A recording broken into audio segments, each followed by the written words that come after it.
Hello guys दोस्तों, मैं हूं हर्ष। स्वागत है आप सबको अपने चरवाड़ीज फ्री क्लासेस पे। दोस्तों हमारा क्लास 10 का जो बुक है दोस्तों फिजिक्स, उसका फर्स्ट चैप्टर प्रकाश का प्रवर्तन, ठीक है दोस्तों, यानी रिफ्लेक्शन ऑफ लाइट, उसी के बारे में आज हम बात करना है। उसका जितना भी ऑब्जेक्टिव है, ठीक है, वो पूरा का पूरा इस वीडियो में कवर हुआ है, ठीक है दोस्तों। मतलब कि दोस्तों उस चैप्टर से अगर आप एग्जाम देने जाते हैं फाइनल में, तो उस चैप्टर से जितने भी ऑब्जेक्टिव क्वेश्चन आएंगे तो आप छोड़ नहीं सकते, पूरा का पूरा आप देकर आएंगे, ठीक है दोस्तों। इसमें जितने भी प्रश्न हैं, कितने पूछे हुए और कुछ पूछने के लायक बचे हुए जो पूछे जा सकते हैं, ठीक है। यानी कि इस चैप्टर से जितने भी ऑब्जेक्टिव क्वेश्चन बन सकते थे पूरा का पूरा कवर हो चुका है।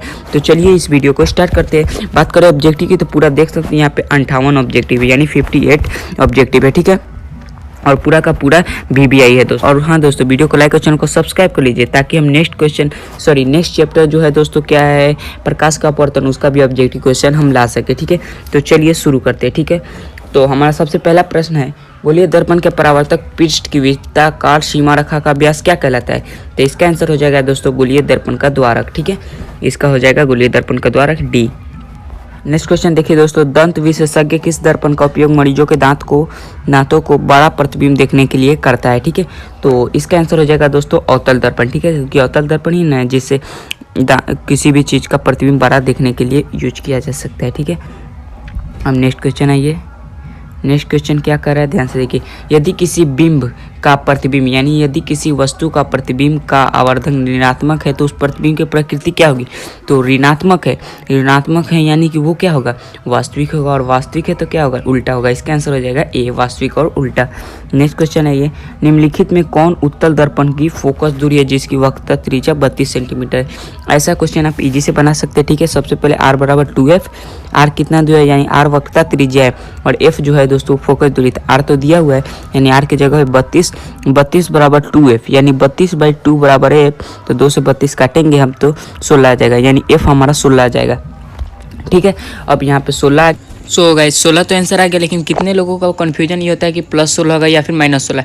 दोस्तों पहले क्वेश्चन देखिए, जैसे कि उत्तल दर्पण की फोकस दूरी पूछ रही है, ठीक है। तो उत्तल दर्पण तो प्लस होगा और अवतल होगा तो माइनस, ठीक है। उत्तल दर्पण की फोकस दूरी वक्रता त्रिज्या क्या होती है, प्लस में होती है, और अवतल का माइनस में, ठीक है। तो इसका आंसर +16 हो जाएगा। नेक्स्ट क्वेश्चन है ये, परावर्तन के नियम से निर्धारित होता है। तो परावर्तन के नियम से क्या निर्धारित होता है, आपतन कोण बराबर परावर्तन कोण। इसका आंसर A हो जाएगा, ठीक है। चलिए नेक्स्ट क्वेश्चन चलिए। हवा निर्वात में प्रकाश की चाल होती है 3 × 10 के पावर 8, ठीक है। आपको दिखने में लग रहा होगा 108, लेकिन ये है 10 के पावर 8, ठीक है। लिखने में थोड़ा बाई मिस हो गया है।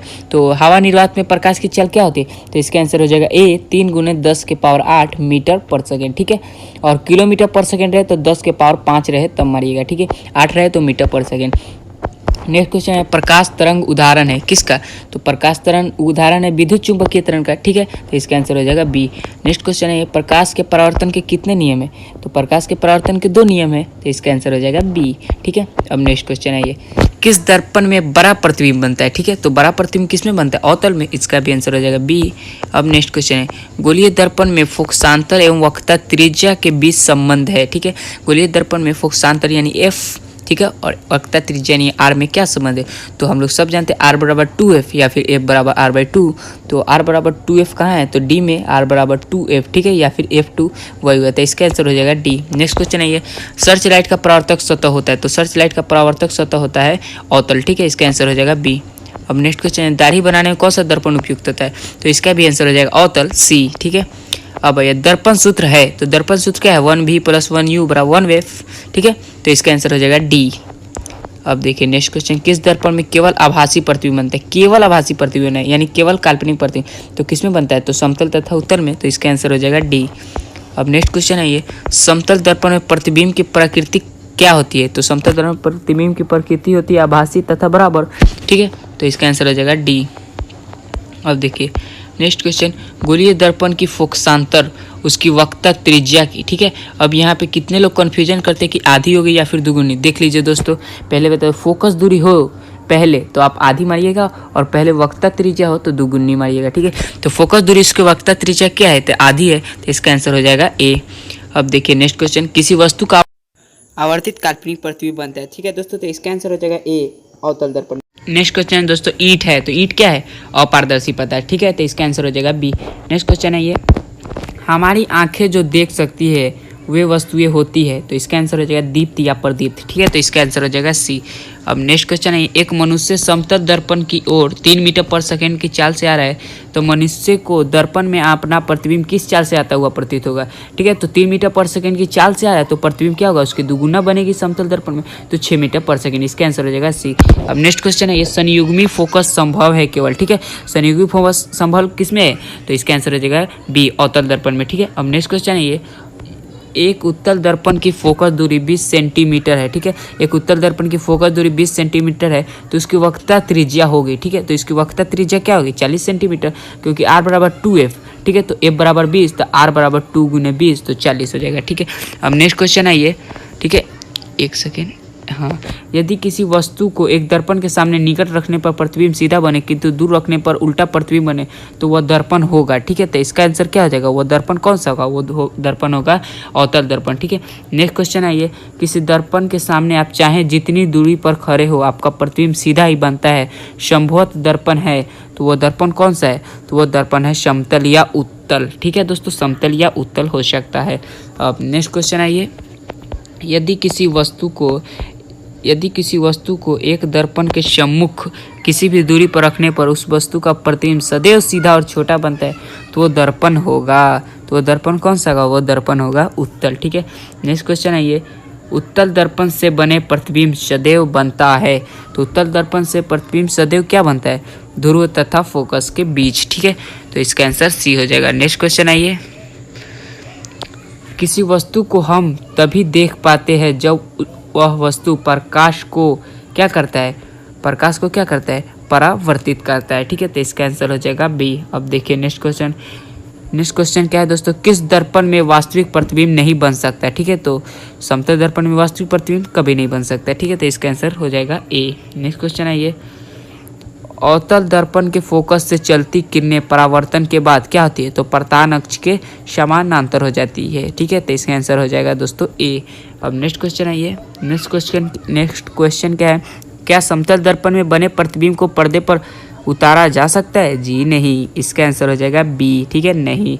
अब देखिए नेक्स्ट क्वेश्चन है ये, नेक्स्ट क्वेश्चन क्या है, एक सेकेंड, कोई बड़ा क्वेश्चन है। हाँ, प्रकाश की एक किरण किसी समतल दर्पण पर 60 डिग्री कोण बनाते हुए टकराती है तो उसका परावर्तन कोण होगा। ठीक है, तो 60 डिग्री कोण बनाते हुए टकराती है तो उसका परावर्तन कोण क्या होगा, तो उसका परावर्तन कोण हो जाएगा 30 डिग्री। ठीक है, तो इसका आंसर हो जाएगा बी। नेक्स्ट क्वेश्चन है ये, एक सेकेंड, नेक्स्ट क्वेश्चन क्या है, समतल दर्पण से किसी वस्तु का प्रतिबिंब क्या बनता है, तो आभासी बनता है, इसका आंसर हो जाएगा बी। नेक्स्ट क्वेश्चन, किसी वस्तु का अवतल दर्पण द्वारा बना प्रतिबिंब आभासी, सीधा तथा वस्तु से बड़ा पाया जाता है तो वो वस्तु की स्थिति कहाँ होनी चाहिए, तो वस्तु की स्थिति दर्पण के ध्रुव तथा मुख्य फोकस के बीच होना चाहिए, इसका आंसर हो जाएगा डी। नेक्स्ट क्वेश्चन है ये, निम्नलिखित में किस दर्पण द्वारा किसी वस्तु का वास्तविक प्रतिबिंब मिलता है, तो क्या हो जाएगा, अवतल दर्पण द्वारा। ठीक है, तो नेक्स्ट क्वेश्चन है ये, उत्तल दर्पण द्वारा बना प्रतिबिंब होता है। ठीक है, तो उत्तल दर्पण द्वारा बना प्रतिबिंब क्या होता है, हमेशा सीधा होता है। ठीक है, तो इसका आंसर हो जाएगा दोस्तों ए। नेक्स्ट क्वेश्चन है ये, प्रश्न नंबर 36, इसका अवतल दर्पण में आवर्धित काल्पनिक प्रतिबिंब बनाने के लिए वस्तु को कहाँ रखा जाता है। ठीक है, अवतल दर्पण में आवर्धित काल्पनिक प्रतिबिंब बनाने के लिए कहाँ रखा जाता है वस्तु को, तो फोकस के अंदर। ठीक है, इसका आंसर हो जाएगा बी। नेक्स्ट क्वेश्चन है ये, एक गोलीय दर्पण द्वारा बने प्रतिबिंब का आवर्धन ऋणात्मक हो तो प्राप्त प्रतिबिंब क्या होगा, उल्टा होगा। ठीक है, तो इसका आंसर हो जाएगा ए। साइड मिरर के रूप में उपयोग किया जाता है तो क्या किया जाता है, साइड मिरर के रूप में किया जाता है उत्तल दर्पण। ठीक है, तो यहाँ पे उत्तल दर्पण तो नहीं है, यहाँ पे उत्तल लेंस है, अवतल लेंस है, दोनों है। ठीक है, तो यहाँ तो कोई नहीं हुआ, तो इसका आंसर हो जाएगा डी, इनमें कोई नहीं। ठीक है दोस्तों, तो नेक्स्ट क्वेश्चन है दोस्तों, सोलर कुकर में व्यवहार किया जाता है तो किसका, अवतल दर्पण का, इसका आंसर हो जाएगा ए। नेक्स्ट क्वेश्चन, सर्च लाइट का परावर्तक सतह होता है तो ये भी हो जाएगा अवतल, बी। प्रकाश की किरणें गमन करती है तो क्या, तो सीधी रेखा में, इसका आंसर हो जाएगा ए। प्रकाश तरंग उदाहरण है किसका, तो विद्युत चुंबकीय तरंग का, इसका हो जाएगा दोस्तों बी। नेक्स्ट क्वेश्चन है ये, काल्पनिक प्रतिबिंब हमेशा क्या होता है, तो काल्पनिक प्रतिबिंब हमेशा क्या होता है, तो सीधा होता है। ठीक है दोस्तों, अब आइए नेक्स्ट क्वेश्चन में दोस्तों, समतल दर्पण में प्रतिबिंब का आवर्धन होता है। ठीक है, समतल दर्पण में प्रतिबिंब का आवर्धन क्या होता है, 1 के बराबर होता है। ठीक है, उत्तल दर्पण में परावर्तक सतह पर लंबवत गिरती किरणें फोकस पर क्या हो जाती है, ठीक है दोस्तों। तो इसका आंसर हो जाएगा अपसारित होती लगती है, तो इसका आंसर हो जाएगा डी। नेक्स्ट क्वेश्चन, गोलीय दर्पण के परावर्तन के नियम का पालन, ठीक है, गोलीय दर्पण में परावर्तन के नियम का पालन होता है, ठीक है दोस्तों, होता है, जरूर होता है। अब आइए नेक्स्ट क्वेश्चन, गोलीय दर्पण में ध्रुवों की सतह किसके समक्ष मापते हैं, तो ध्रुव के समक्ष मापते हैं, ठीक है, तो इसका आंसर हो जाएगा ए। अब आइए दोस्तों नेक्स्ट,